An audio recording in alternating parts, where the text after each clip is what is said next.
Hello. എല്ലാ ദിവസവും രാവിലെ എണീറ്റിട്ട് നമുക്ക് നന്ദി പറഞ്ഞുകൊണ്ട് നമുക്ക് കർത്താവിനെ നമ്മൾ സ്നേഹിക്കുന്നു എന്ന് പറഞ്ഞുകൊണ്ട് തുടങ്ങാൻ പറ്റുന്ന ഒരു വചനമാണ് കേട്ടോ.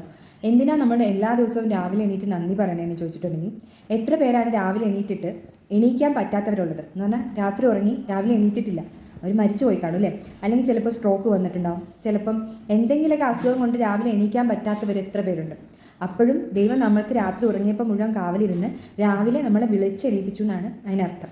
അപ്പം നമ്മൾക്ക് ചൊല്ലാൻ പറ്റിയൊരു വചനമാണ് ഇത്. 33 പ്രാവശ്യം ഒന്നും ചൊല്ലണ്ട, ഒരു പ്രാവശ്യം, ഒരു ദിവസം ഒരു പ്രാവശ്യം ചൊല്ലിയാൽ മതി. കർത്താവേ, എൻ്റെ ശക്തിയുടെ ഉറവിടമേ, ഞാൻ നിന്നെ സ്നേഹിക്കുന്നു. ഞാൻ നിന്നെ സ്നേഹിക്കുന്നു എന്ന് ഒരാൾ നമ്മളോട് പറഞ്ഞിട്ടുണ്ടെങ്കിൽ എന്തൊക്കെ വന്നാലും നമ്മുടെ മനസ്സിൽ ഒരു ഭയങ്കര സ്നേഹം ഉണ്ടാവും. അപ്പം കർത്താവിനോട് നമ്മൾ പറയുവാണ് ഞാൻ നിന്നെ സ്നേഹിക്കുന്നത്. അപ്പോൾ ആ ഒരു ദിവസം ഫുള്ള് നമ്മളെ കാത്ത് സംരക്ഷിക്കും, ഉള്ളം കയ്യിൽ കൊണ്ട് നടക്കും. അതുപോലെ തന്നെ നമ്മളിങ്ങനെ പറയുമ്പോഴത്തേക്കും അതൊരു ഗ്രാറ്റിറ്റ്യൂഡാണ്. നമുക്ക് ഇത്രയും നാളും ചിലപ്പോൾ നമ്മൾ സ്വപ്നം കണ്ട പല സ്ഥലങ്ങളിലായിരിക്കും നമ്മളിപ്പോൾ ഉള്ളത്. നമ്മൾ പണ്ട് സ്വപ്നം കണ്ട സ്ഥലങ്ങളായിരിക്കും. ഞാനൊരു ഉദാഹരണം പറയാം.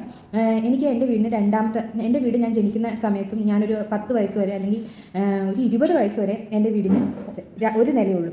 അപ്പോൾ എനിക്ക് എപ്പോഴും വലിയ 2 നില വീട് കാണുമ്പോൾ എൻ്റെ വിചാരം അന്നൊക്കെ 2 നില വീട് ഭയങ്കര സംഭവമാണ്.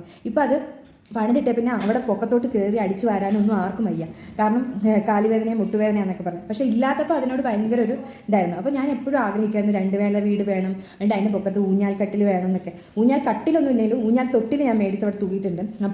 അപ്പോൾ അങ്ങനെയുള്ള ചില സ്വപ്നങ്ങളൊക്കെ നമുക്ക് ഇപ്പം തന്നെ കിട്ടിയിട്ടുണ്ടായിരിക്കും. പിന്നെ വേറൊരു രാജ്യത്ത് താമസിക്കണം, അതാണ് ഞാനിപ്പം നടക്കുന്നത്. ഞാൻ വേറൊരു രാജ്യത്ത് താമസിക്കുകയാണ്. അതാണ് പറയുന്നത്, നമ്മൾ സ്വപ്നം കണ്ട പല കാര്യങ്ങളും നമ്മുടെ കയ്യിൽ ഇപ്പോൾ ഉണ്ട്. ആരാണിത് നമുക്ക് തന്നത്? ആരാണ് തന്നതെങ്കിലും നിങ്ങൾ വിശ്വസിക്കുന്ന ഏത് ദൈവമാണെങ്കിലും നിങ്ങൾ അവരോട് ഗ്രാറ്റിറ്റ്യൂഡ് ഉണ്ടായിരിക്കണം. എന്തായാലും ഗ്രാറ്റിറ്റ്യൂഡ് ഉണ്ടായിരിക്കണം. താങ്ക് യു യൂണിവേഴ്സ് പറയണം, താങ്ക് യു കർത്താവെ പറയണം, അല്ലെങ്കിൽ കൃഷ്ണനെ വിശ്വസിക്കണമെങ്കിൽ താങ്ക് യു കൃഷ്ണ പറയണം. ആരാണോ നിങ്ങൾക്ക് ഇത് തന്നു എന്ന് നിങ്ങൾക്ക് തോന്നുന്നു അവരോട് പറയണം താങ്ക് യു. അതുപോലെ തന്നെ അപ്പോൾ എൻ്റെ കർത്താവെ, എൻ്റെ ശക്തിയുടെ ഉറവിടമേ, ഞാൻ നിന്നെ സ്നേഹിക്കുന്നു. സങ്കീർത്തനം 18:1. എന്നും രാവിലെ ജോലിക്ക് പോകുന്നതിന് മുമ്പോ അല്ലെങ്കിൽ കൊച്ചുങ്ങളെ സ്കൂളിന് വിടുന്നതിന് മുമ്പോ അല്ലെങ്കിൽ എണീറ്റ് വരുമ്പോൾ അപ്പം തന്നെയോ ഇത് ചൊല്ലുന്നതോടുകൂടി നമ്മുടെ ആ ദിവസം ഫുള്ള് നമ്മളെ സംരക്ഷിക്കും. നമ്മളെ മാത്രമല്ല നമ്മുടെ ഫാമിലീനെയും സംരക്ഷിക്കും. ഇതൊന്ന് നിങ്ങൾ പരീക്ഷിച്ച് നോക്കിക്കേ. ആ ദിവസം നമുക്കൊരു കണ്ണീർ തുള്ളി പോലും പൊഴിക്കേണ്ട ഒരു അവസ്ഥ ദൈവം ഉണ്ടാക്കില്ല.